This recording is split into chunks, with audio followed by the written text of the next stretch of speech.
Hola, for today's video, magbisaya sa ko. Bahala ng mga Tagalog diha, kami pag-adjust. Kami bitaw nag-adjust permi sa inyo. Char. Ito ay ubanta maglaglag sa ta. Ya kay gigutom man yung ante, paulay sa amin din sa drive-in. Nangitag masima-sima. Sabi mo lang pagkaon din sa mga probinsya oy. Kaya maingon yung mga pagkaon wala ni diri sa sa syudad. Wala ni diri dapit sa mua. Sa mga province radyo sa Japan ni makita ni mga ingani nga mga pagkaon. Mura siya biko. Ulit kay ko ani mga pagkaon nga binukid, mga pagkaon kay sa mga pinobre. Pero diri sa Japan dai, dili siya pang pobre dai kay mahal gyapon siya kaayo. Mura ni pagkaon sa pobre nga makapobre. Char. Kaya nakita ko nilagang mais, dapat pukog mais. Samtang nag-video ko ay nakita ko kaning sweet kay nga lover, mga tiguang. Mapapasana all ka na lang jud. Ay pa sila sweet. Sweet pa sa kung gika ang sweet corn. Char. Pagka humakaog mais dai ay nagkaon na pugog soft ice cream. Sharog di ka mag-igit-igit ana imo ang kalaki dai. Tagam ko sa kung kaulit. Ang punuon ko na mahaw, mo na to pinakapamahaw na. Samtang gipaabot ko sa banana ni garilyo sa. Yani diri sa Japan na sila space para sa mga taong manili. Di ka pwede magbuhot-buhot bisag asa na lang diasta. Nindot kang bukid sa Japan dai. Kay naajoy highway. Makasuroy-suroy jud ka bisag asa ka gusto mo. Yang amo atuan karon kay mga bulak siya. Makita ninyo na anay mga bulak sa dalan. Tinatawag nila diri Ajisai Road. Bago ta magbaktas-baktas, naabtan na mig udto sa mi diri. Mingaw lang jud siya diri dapita. Ingana lang diri sa Japan dai, dili siya saba. Tungod sa kabisi sa kinabuhi diri sa Japan. Busy sa trabaho ang mga tao, naga-relax sila diri sa mga bukid-bukid. Sa una ko tong bag-o pa ko diri sa Japan, kinahimo na namo sa kumbana. Nagbabad sa hot spring, na may hot spring diri.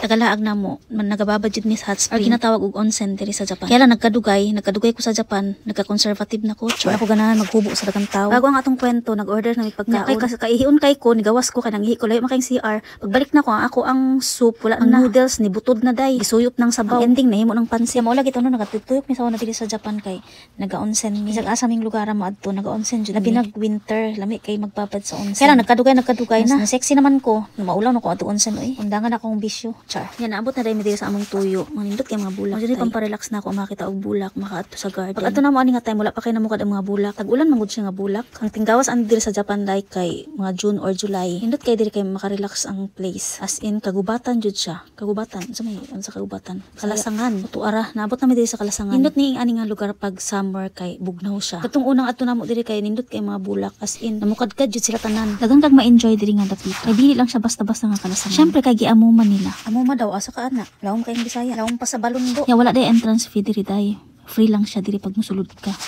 Kay libre sa agpud siya pag mobaktas ka sa Kalasangan. Ang mag-tour sa imo kay ang mga maligno. Charot. Napoy naga-hiking diri.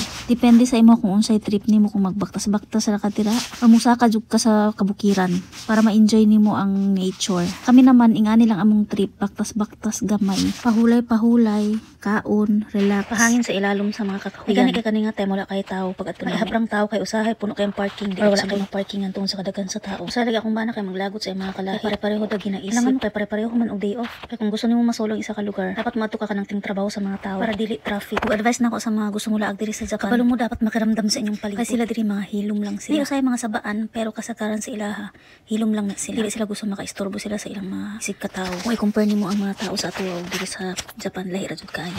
Sa atuwa okay na kayo magsaba-saba, magkatawa. Sampo na usahay diri pero wala ka. Baguhan pa lang ka diri sa Japan no, di ka makarelate sa ilahang mga ugali. Di ka makarelate sa ilang lifestyle, hilom kayo. Feeling na tuoy ra kay sila sa kahilom, char. Pero pag magdugay na ka diri og masanay na ka sa ilaha, matakdan na pud ka. Baliktaran din na pud kaganahan og samok, nakaganahan og saba kay nga. Trip na ako diri sa Japan no kay maglingkod-lingkod sa park. Ang madunggan lang nimo ang mga timog sa mga bata nga nagdula, ug ang mga uwak ug uban pang mga mananap. Kadaghan ba sa mananap? Apil nang bitin dito. Ang hilig jud na mulagan sa kumbana may ani nga lugar. Dili ni ganahan mulaag sa mga city. Kay grabe ka traffic, grabe ka busy. Walay parking. Hindi ko tanan akong bana magsiksikan ang mga tao. Nasanay na lang pud ko sa una bata-bata pa ko mahilig ko matug down. Nagkatiguang na mas gusto na ko mato aning mga inganing lugar. Kay ma-relax jud ka. Labi na pag ingani. Malingaw jud ko. Remember na ko itong mga bata pa nga sige mig adto og sapa.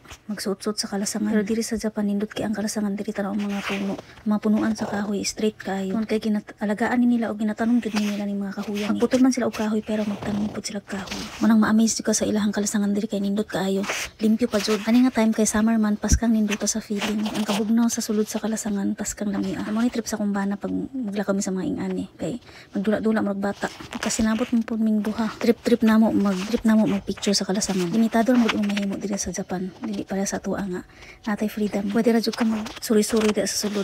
Magbaktas-baktas. Naganahan ko diri kay napo siya sapa. Dapat akong plano kay magluto ko og pagkaon namo ng baon. Kay mag-picnic unta mi diri. Nya kay na late man kog mata. So wala ko kaluto og pagkaon. Kay sa una nagaluto lang jud og pagkaon namo pang picnic. Kung asa nindot nga lugar mo makita namo dito yung mga on. Paminawon sa nato ang tingog sa nature.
O di ba maka-amaze jud sa ay mura siya art. Pumato ko din lapitan no kay daghan kay ko makitaan. Busy kay akong mata. Hambot lang pud ako lang ba. Malipahin kay akong kasing-kasing sa mga makita nako diri sa kalasangan. Di na ako ma-explain. Tungod sa katagko sa kahoy kag makita na ang tao. Ay nay maligno.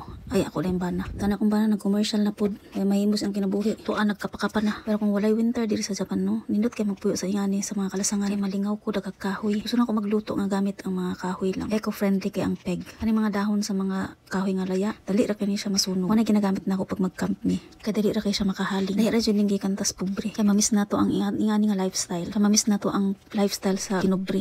Okay ra pud kay ko sa lifestyle nga makang nag-camp taga-adlaw. Mangita kag kahoy sa kalasangan, mangitag gulayon sa kalasangan, mangitag mga pagkaon sa kalasangan. Mas gusto na ako siya nga lifestyle. Kasagaran ba sa taon no kay pag ninigi ka na sa kalisod, madlok na sila mo balik kung niangat-angat na sila gamay. Ako naman baliktad. Kay lahi ra man jud tong lifestyle sa una nga pobre ka ay ka nga wala kay knowledge. Karon man ko daghan na kay idea na ni internet. So daghan na kag nahibalaan. Pwede na mo apply para di na ka mabalik sa dati. Gusto lang nimo balikan tong mga dati nga lifestyle ninyo, katong organic nga lifestyle. Pero syempre 90% nag-level up na ka. Malamang di na ka moagi kagutom, kaya daghan na kag nahibalaan. Daghan na kag natagamtamang kalisod. So mas mukugi na ka this time. Lahi ra gid siguro. Kung gusto nako siya balikan kay na-miss na ko siya. Di sa among lifestyle karon kay puro lang may trabaho. Wala ko yuta nga kaumahan. Kay gusto ko magtanong og gulay. Mo lang gid siguro akong na-miss. O di ba tan-awa diri kalasangan pero nindot ang dalan. Mo na isa sa gusto nako diri sa Japan. Ang problema na pud nako ani kay nasanay nako diri sa Japan. Nasanay nako sa lifestyle diri sa Japan. Sobra katunga ba naman sa akong kinabuhi diri ko nagpuyo. Murang pagmuli ko sa Pilipinas manibago na pud ko. Kanang sa una nga masanay ra man ka nga hugaw imong palibot, magawa na bag-o sa imong pananaw. Langayan kay mga tao. Ambot lang pud kay diri sa Japan no kay si pait man gud ang ingana. Feeling lang nako, napansin lang nako pag relax like ingani magsuri-suri ka murag naga-relax ang mga tao. Tapos pag ting trabaho lahi pud nga energy. Pag matukag supermarket, abtik mag-asikaso ang mga tao, ang mga staff. Sa ato kay daghan kay tamad. Itudlo ra ka sa simod ko na kay pangitaon. Pati pagtaas sa tudlo tamad pa. Char. Base lang po sa na-experience nako. Tapos pag mo sa laing nasod magtrabaho, magreklamo, reklamador kaayo. Like diri sa Japan ako'y makitaan sa Facebook na nagareklamo sila. Kay mga tamad daw mga hapon, maning ka pa jud daw, kusog daw manugo. Pag di ka pasugo, dapat ikaw ang amo. Di ka dapat mahimong trabahante. Char. Kada ka na bala na ako gyawya bisa asa na abot. Anyway, kanila among gaatuan kay sa Seki or Itadori Athletic Park sa Gifuken. Maura to nga akong sugilanon. Salamat sa pag-uban ug pagpaminaw. See you next chika vlog. Okay, bye.